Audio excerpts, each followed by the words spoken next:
everyone, my name is Amy McDonough, and I'm coming to you from the Media Department of the SMA Fathers in Tenafly, New Jersey. Here with me today, we are lucky to have Father Julien Esse of the SMA, and he's going to tell us about his life and past experiences. So, hi Father Julien, how are you today? Yeah, I'm doing well. All right, great. We're happy to have you here. Thank you. I'm happy to be here too. Great. So, first we'd love it if you could tell us a little bit about yourself. Yes, my name, as you said, is Father Julien. I come from Togo. Togo is a very little country in west part of Africa. It's a French-speaking country. And so my first language is French. So English will be like my number 7 somewhere there. So I'm happy to come from a country like Togo, where you find a lot of cultures and people from different backgrounds. So that has helped me really to grow, as a person. So, but you are someday invited to come to Togo. Thank you. So, when did the church become an important part of your life? Yes, the church has really become a very important part of my life. I will not really look at the church as a structure, but I would rather say how did really, God become part of my life, very important part of, at the center of my life. I grew up in a family, in my house. My mom, used to go to church. She's a good Catholic. But my dad never went to church. So it was so challenging, time to time. Dad will say this and mom will say this. So as a child, time to time I was a little bit confused what to do. Do I have to listen to dad telling me not to go to church? Or I have to listen to my mom telling me you have to go? But the good thing about my mom is that she did not talk much, but she tried to help, us. We actually train my family. So I have a sister and I have a brother. So she tried to let us understand, not just by word, but by actions, that God is so important for us. Like one practical example I'll give you is, will be our Christmas display in the house. The day she'll do the display, the decoration, everything else, you looking at the whole thing, you'll just realize immediately that God is really, at the center of the whole thing. It's not just, partying and dancing and everything else, but there is something more than that. And that's, that's my mom, really. And even in the house, how things are displayed in the house, you walk into the house and you know that, really, God got to be first in your life. And, at the table, before eating, mom will always ask, can somebody lead us in prayer before we even do anything? When you're facing challenges in the house, mom will always tell you, remember you have Jesus in your life, go and talk to him. So it was really life-giving. We have gone through a lot of challenges, a lot of trouble in my family, but we did not feel it so much because we have someone we can always go to, and that was Jesus. And, anytime you go and we express our anxieties, our struggles and everything else, with the faith, we always come back alive, fully alive, to keep moving, and never get tired of life and not even giving up in anything. So today I will say, if I don't get tired, if I've never thought of giving up, I will say partly because of the house in which I grew up and all my mom taught me. So, right. Yeah. So on top of that, what made you want to join the SMA? Growing up also, again, as I said, God was so important in my life. And then mom will always insist that we go to church. the church was not just like, she will not tell you, you must go to church. But my mom will always use the word, let's go and pray. Today is Sunday, let's go and pray. So that did not sound to me as an obligation. She did not say, we must go to church. But she will say, today is Sunday, let's go and pray. So, and that today, I sit down and try to remember how my mom was talking to me, inviting me to Jesus, not really obliging me to go to him. And that really has really helped me to grow, in loving God in my life, and, devoting myself completely to him and in everything I do. So, and, and the prayer life was so strong, as I just expressed. Mom praying all the time, and growing up to see my mom praying all the time. So gradually I started developing, love that is really unique, for God in my life, and how I can make, that love be known out there, how I can make Jesus known and loved, out there. And how do I do that? I started thinking, how do I do that? And then that's how gradually, the whole thing about being a missionary, started coming to me, in my heart and in everything I do. So, and when I told her, I remember telling my mom, Mom, you know what, I want to be a missionary, please. She said to me, are you crazy? It was tough, And I was in the same house with my mom. One full week she was not talking to me. She was trying to get me to change my mind. And I said to Mom, I said, Mom, do you remember you have always told me, that anything that comes, we take it as the will of God. Why can't you take this as the will of God? So she laughed. But after some time she said to me, it's very hard for me to let you go. But today she's proud of me. She's proud of me. Because, every mother would like to see, her child happy.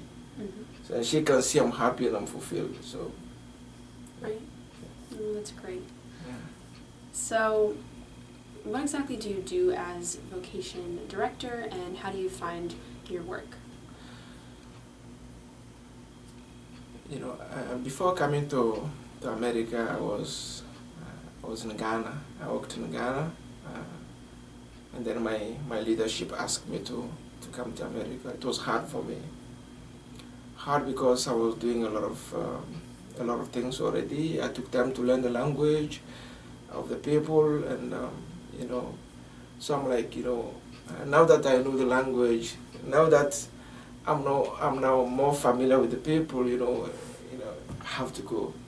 And again, I came back to myself, trying to pray about the whole thing, and I said to myself, it's not really about me.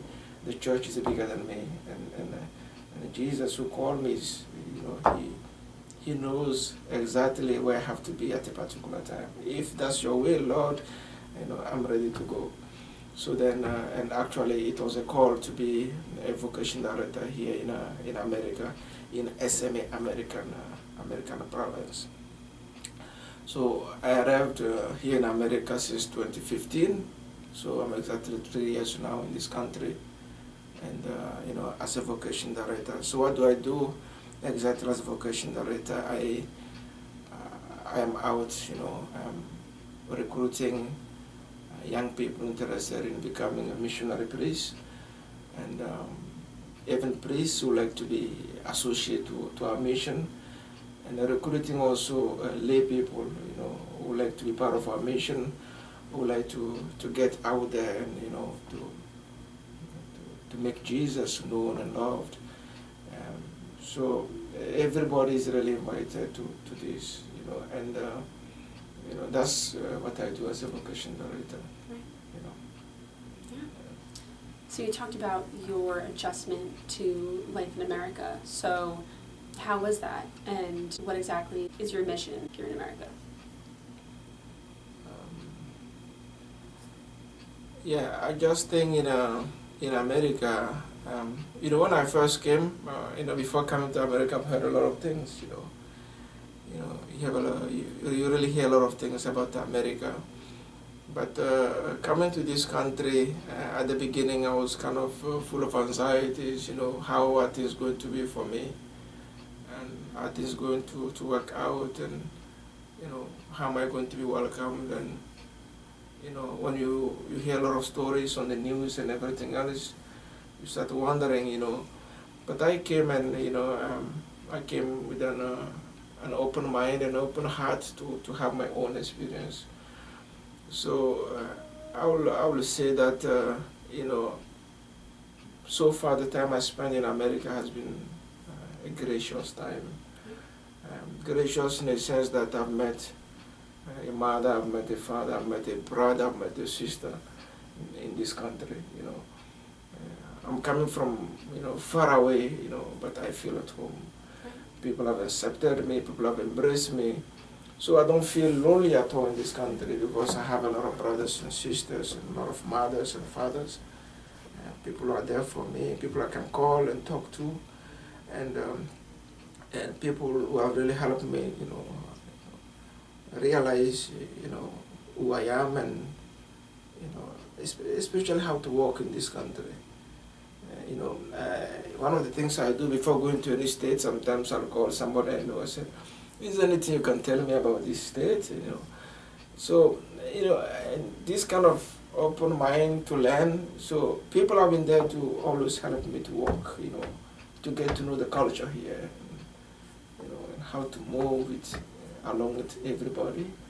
And, I would say people have been really great. And, in this country I've encountered a lot of people who have touched my life in so many ways.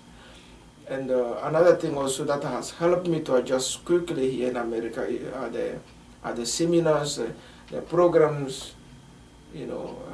I attend a lot of seminars, a lot of programs, on culture, a lot of formations.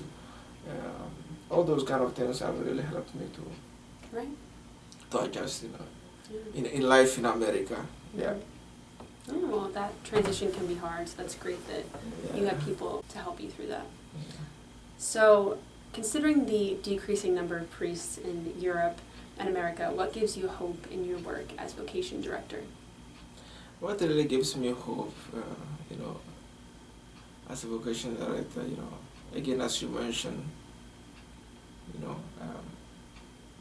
the declining number of missionaries. So what really gives me hope is, I would say, I strongly believe deep within my heart that the Spirit of God that was alive and active in the heart of my founder. Actually our founder is called Monseigneur Marion de Brézilac. He's a Frenchman. So that Spirit of God that was working in him, and that was so much alive in him, I believe that the same Spirit is still alive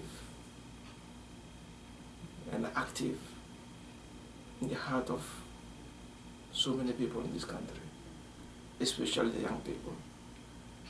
So that Spirit that called my founder to Africa, to the most abandoned on African continent, the people from African descent, I strongly believe that the same Spirit is speaking to a lot of young people in this country to get there and meet the most abandoned, So that's why I live every day in hope, because I know that it's bigger than me,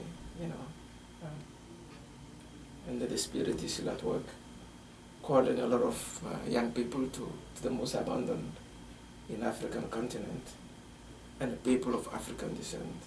So that's my hope. Right. Yeah. That's amazing. Yeah. And this is kind of a broad question, but in what way has being part of the SMA had the biggest impact on your life?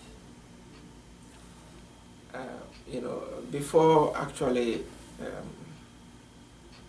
joining the SMA, I have encountered a lot of communities. But I decided to knock at the door of SMA fathers because for me, SMA was a family. And the whole thing,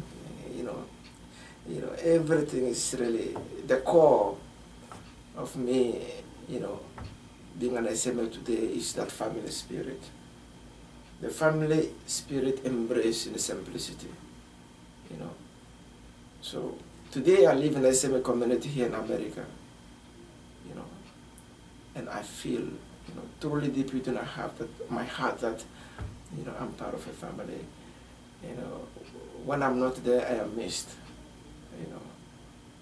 When I come back, my brothers are there my brothers and sisters are there to welcome me.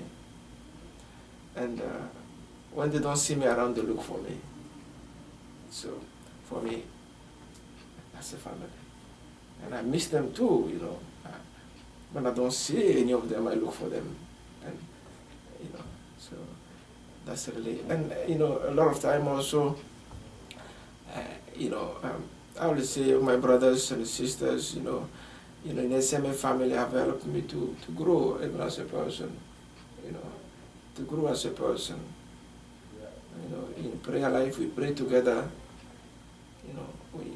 we talk about our issues together. When I have something worrying me, I have somebody to talk to. I can knock at any door at any time and talk to somebody. And that's really, the family spirit. So that is really, is keeping me strong and, happy, here in America.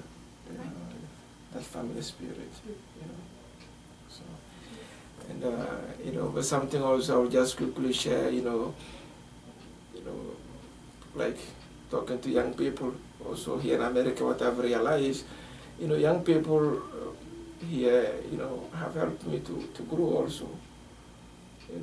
I get to schools, I get to colleges, I get to universities, meeting young people. Sometimes going to new places because today you don't find them in those old places. Young people are, some other places that we have to get to those places if you want to get their attention, be involved in their issues, then you have to get to those places. So like sport ground and other places. And when I listen to them, before I used to listen not to answer questions. I listen to respond, but today, more and more, I'm realizing that I have to listen to learn, So, doing that, I will say that I've really grown as a priest, and it has really, I've really matured as a priest. So I thank every young person that has helped me to reach where I am today. Yeah. That's amazing. Thank you for sharing that. So this has been Father Julien of the SMA, and I'm Amy McDonough from the Media Department of the SMA in Tenafly, New Jersey. Thanks so much for watching.